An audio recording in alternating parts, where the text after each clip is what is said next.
Good morning, everybody. I'm going to come out here to my mom's cabin and I will show you a few things that have changed since the last video. I wish we had, pretty things to show and decorating and all, but we're not there yet.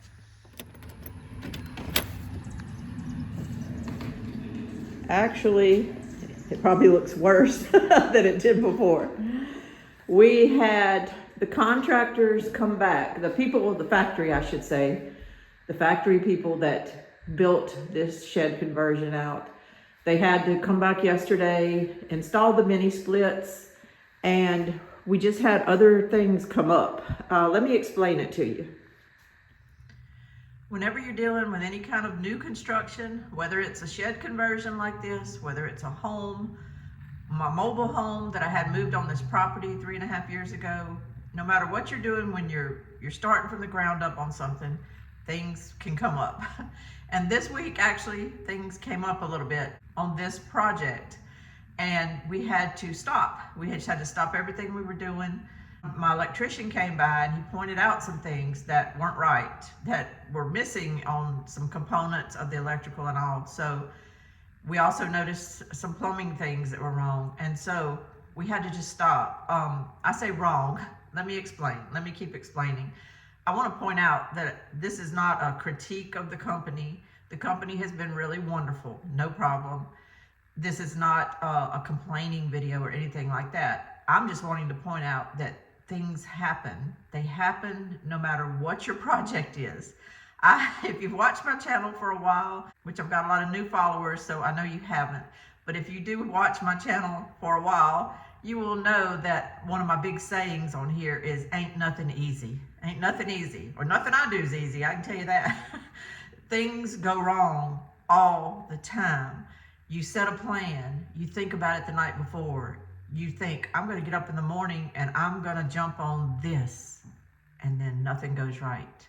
Either you just can't get to it because all kind of other things crop up, or if something's broken, or whatever. Nothing is ever easy. And this project has not been either. However, it has been solvable. So that's what the main thing to focus on is, it's solvable. We have had to stop, and what I had to do was contact my sister and brother-in-law, tell them what was going on with some things that our electrician noticed, and get them on the same page with me as far as more eyeballs on it to make sure that everything was what we were thinking. And then I had to sit there and construct an email the other night of a punch list of all kind of items that we needed to get addressed ASAP. And my family owned a family business for over 30 years. The business is still in business now. It's going on 50 years old, but we owned it for 30 years and I worked there for 28 of those years.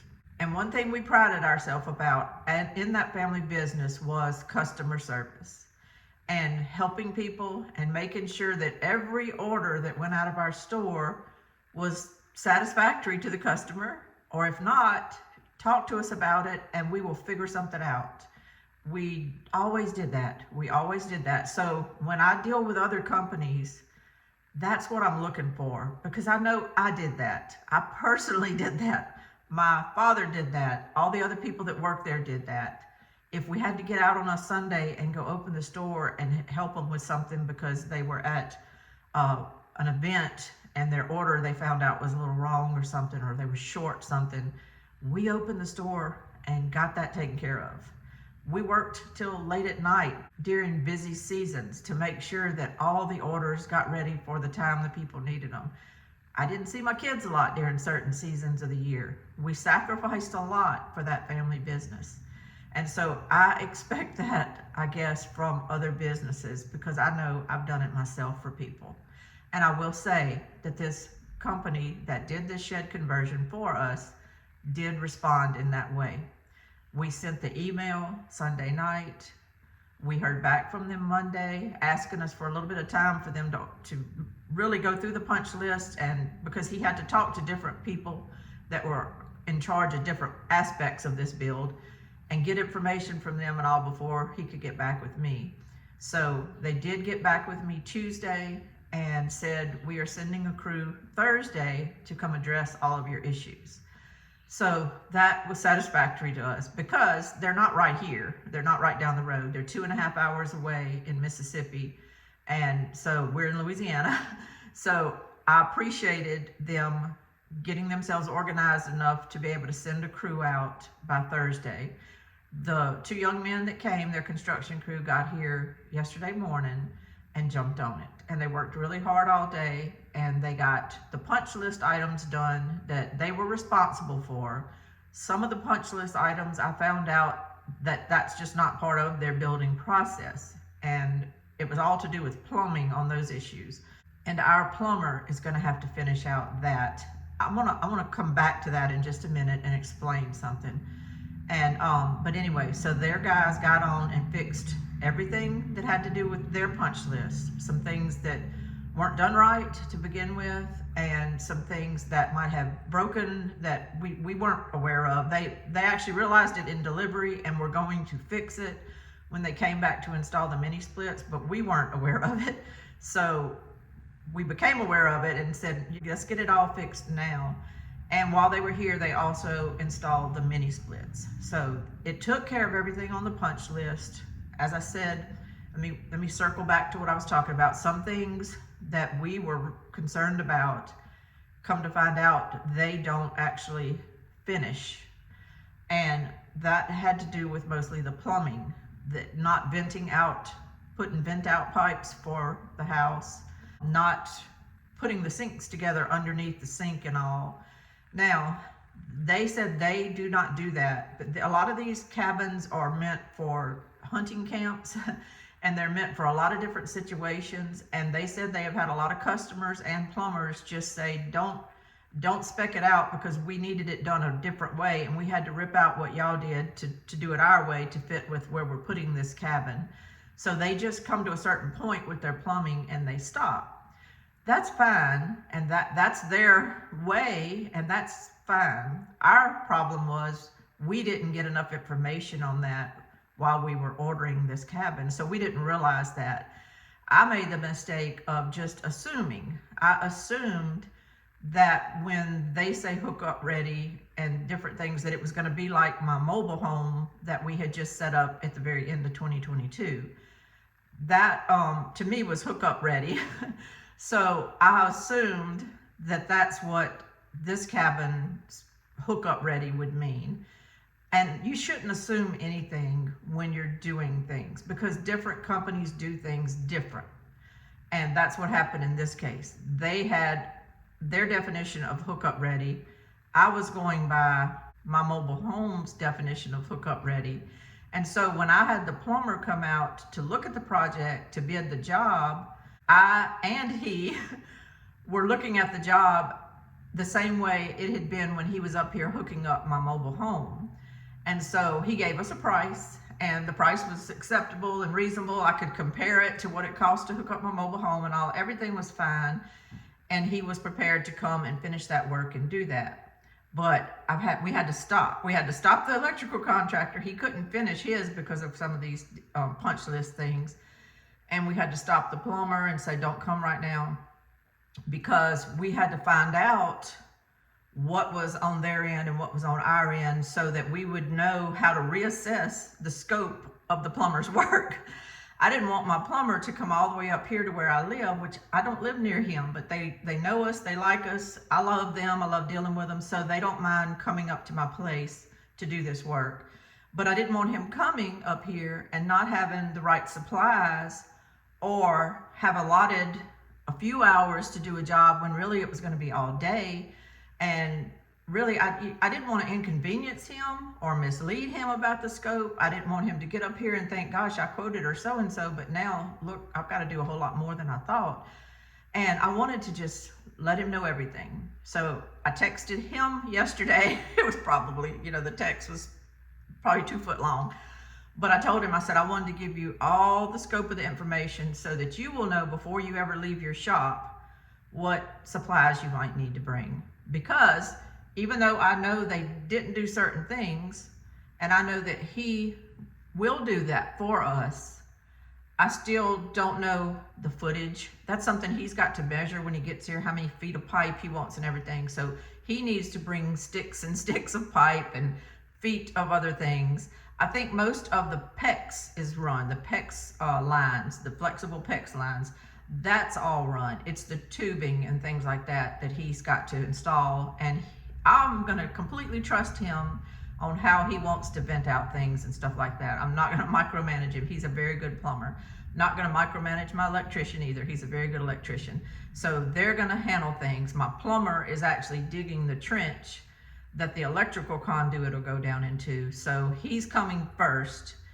My electrician dropped off the electrical conduit the other day. So my plumber is gonna dig the trench and I'll put that piping together as well, bury it, backfill it, and then we'll get the meter pole put up, and then the electrician will come back, and then we'll, go through all the inspection stuff and everything. It's all gonna work out. It did delay us a week, so I don't have a lot of progress to show you. It did delay us a week, but I wanted to point out that that's the kind of things that come up. That's why a lot of states have laws where if you buy a brand new home, even though it's brand new and everything, you have like a year to find out all kind of problems with your systems and report it and do the paperwork in a certain way that you have legal rights to have calls against that builder or whatever. I had a process when they brought our mobile home. I didn't have things go wrong per se, but when you transport a mobile home over the highways and it's bouncing down the road, things can happen. And I chose a sheetrock home rather than just the walls with the wallpaper on it and everything. We chose sheetrock, and sheetrock will crack in travel, and they tell you that ahead of time. But what they do with our company that we bought it from was they come back, you make a punch list, they notice things of course, but they come back later and they fix everything. They sent crews that came here over 2 days and fixed everything on the punch list and made sure everything was the way we wanted it before they left. And so that's kind of what happened here. It's the same kind of process, except this time we kind of had to initiate it.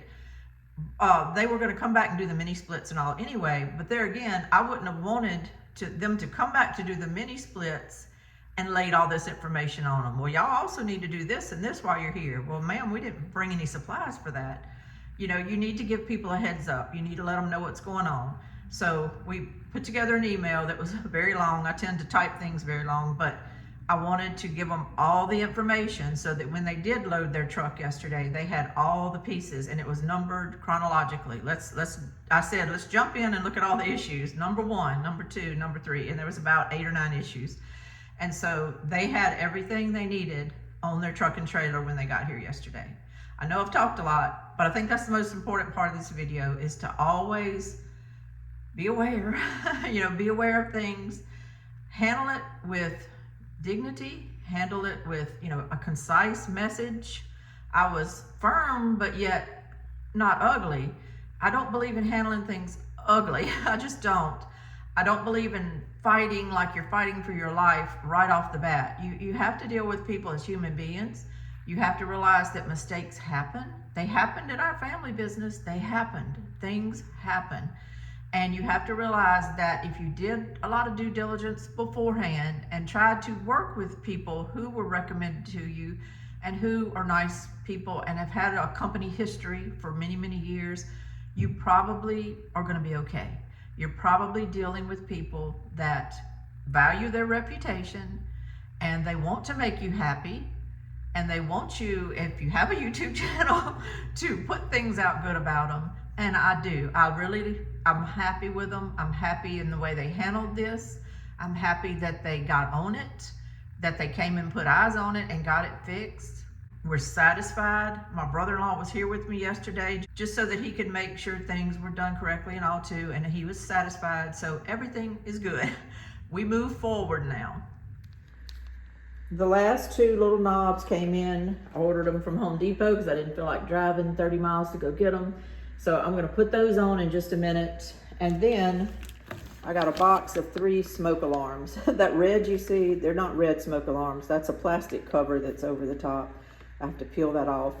but they're white smoke alarms. They have the 10-year battery in them. We don't have the wired in system, and that's actually okay with me. The wired in smoke alarms actually drive me crazy.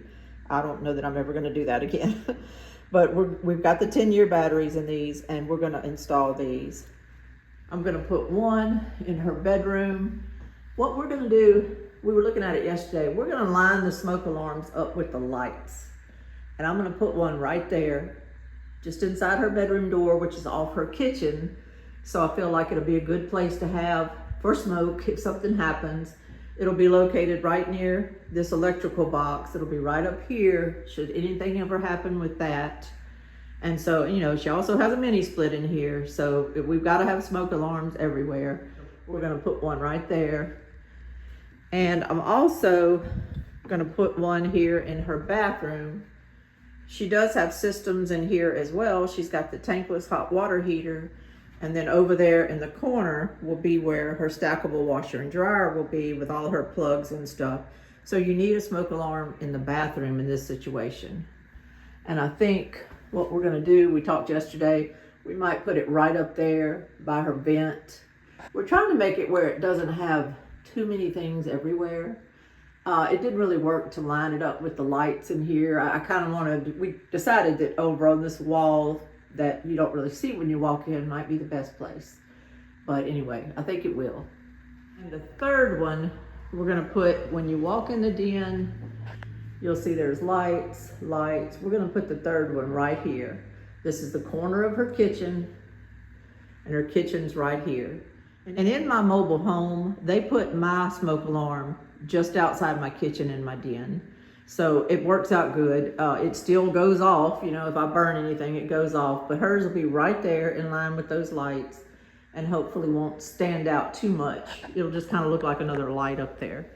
But anyway, that's all the difference in here that you can see because we kind of shut down work until this was done. Yesterday, they put up the mini splits up here. I kind of wish they would have took a little time to center them a little better. That's a woman thing too, I guess. But they put them up here, and then there's one over the den window. So at each end of this little, it's 32 feet long, so she'll have air shooting this way and air shooting that way when she wants to run them. They are run by remotes. I put all that in the drawer yesterday. We've got booklets and remotes to look at, and you know, we learn about it. None of us have ever had a mini split, so we need to learn about that. One thing about mini splits is that they do have wiring that comes out of the house. They had to drill a little hole, and the wiring comes down. Not very attractive, but what can you do? And it comes down to a condenser. I ran to the store yesterday and we bought some little paving slabs to put it on this end of the house. We actually bought one too many. I didn't know exactly how long the condensers were, so I had bought 3 18 by 18 pavers. I think they're 2 inches tall. We could have just set it right on the concrete, but we kind of wanted to set it up a little bit. We don't want water running under it or anything, so we did that on this end. I'll go show you the other end. Oh, and I almost walked off without telling you that the end of the shed conversion, the cottage we call it, was fixed. The manufacturer did fix everything like they said. The window casing was fixed that was dented, and the end of the cabin was fixed because they had dented it with their hydraulic machine when they were moving the cabin. So anyway, all that's fixed and looks wonderful. On this end, we have the same situation, you know, with that wire, but he did kind of cup it around the window so it's not hanging right in front of the window. And for this end, because this end is on dirt, I bought some. These are 4-inch tall by 16 wide by 16 deep. So they're square, but they're 4 inches tall. So we wanted to really set this one up higher than just the 2-inch. I think it looks good. I think it's gonna work out fine. And this is the condenser that goes with that mini split. One thing we became aware of the other day, if I can zoom in, is there's a pipe that vents out the vent from the bathroom, and it's up on the top of the cottage. But this is the new one they put in when they were here yesterday. The one that was here, we didn't realize had gotten crushed coming onto our property by a power line. It was crimped and bent over, and the top part, that little cone looking thing at the top, had fallen completely off. I actually found it in our yard and set it on the slab because I didn't know what it was, but that's what it was. And it had rained really bad for days. And when we discovered this, we were like, oh no, there's probably water all in the bathroom in the wall. But we checked. Our electrician took down the venting system thing and we felt around all in there and it was dry. By the grace of God, it was dry. Can y'all tell these birds to give me a minute? No, I'm just kidding. I love listening to birds and man, they are out this morning. But anyway, they fixed that when they came yesterday. See, they had been aware that it hit the power line and had meant to tell us about it. The guy even put it in his phone and his notes. And he didn't tell us, so we didn't know during all that rain. We had no idea that thing was up there bent up and the cap had come off. But thank goodness nothing happened and they did fix it yesterday, so I appreciate that. While we had all this going on over the last week, I was also just very stressed out because my yard was looking terrible. We had had so much rain, plus we had been inside my mom's cabin, clear coating walls and focusing on her cabin. And my own property was just falling apart to the point where I was really getting stressed out. My mom kept saying I have so many people wanting to come see my cabin when it gets set up and everything. And I would love to be the kind of person that just doesn't care. You know, if you want to come over, I don't care. But I do care. I do care about how people see my property when they come up here because they want to know that she's living in a good situation. Our property looks really pretty when it's all mowed and everything, but it wasn't just mowing. I got out there and mowed day before yesterday, and it looks 100% better, but it wasn't just the mowing. I had weeds, I had flower beds that were terrible. I have flower beds I need to pull out. My backyard is a whole different situation, and I've decided I'm gonna do a whole separate video on that because it's been something I could kind of ignore. And now my mom's den window looks right out on it. Anybody that comes to her house will be looking right out on it, and I've got to do something. So that's videos coming up, but I just wanted to update you on what has went on this week. Nothing pretty to show you yet, but it's coming. It's coming. It's all a process. Anytime you're starting from the ground up on something, it's a process and it's not cheap and you have to allow for things. So I'm trying to explain things to you as it goes. The cost for our plumber just went up. We may have other things too. So I'm trying to be honest, and I did a kit and caboodle video. I think I called it cottage update number 4, maybe it was. The whole kit and caboodle where I gave all the prices and the whole scope of this project and what we projected to spend. And what I'm gonna do when this is all over is try to do a shorter video, but recap real quick and tell you what we actually spent. I think while space-saving ideas are good and decorating ideas are good and structure, look, you know, the appeal of a structure, all those kind of videos are good. I also think in the end, what really can make or break people is finding out the truth about a lot of costs and how things work when you're doing these projects, because I've seen too many people have to abandon their projects. You can see them when we go riding a lot. I take my husband riding a lot. And we notice when a new project starts, and we've also noticed when it gets abandoned and they're not able to finish because they've run out of money. And in the meantime, you're still trying to pay a note because you've already borrowed money, but you didn't realize how much all these systems were going to cost. And some people, I think, just go broke doing it. They go broke. So we want to be transparent and kind of talk about it so that it'll help other people make decisions, possibly about this for a parent, but even if you're doing it for yourself as a way to downsize or something. Just because you're downsizing to a smaller structure does not mean that it doesn't cost money. So we're trying to give you what we've done. You can compare it to what you could do if you were able really to get in here and do a lot of the work yourself. And then you can decide whether it's a project you could take on. But you'll have a lot of information and a lot of facts. This is Lainey from Hilltop Home Place. Thank y'all for joining me. I appreciate you following my channel, and I'll keep you updated. Bye-bye. All right, hit it. Y'all can go crazy now.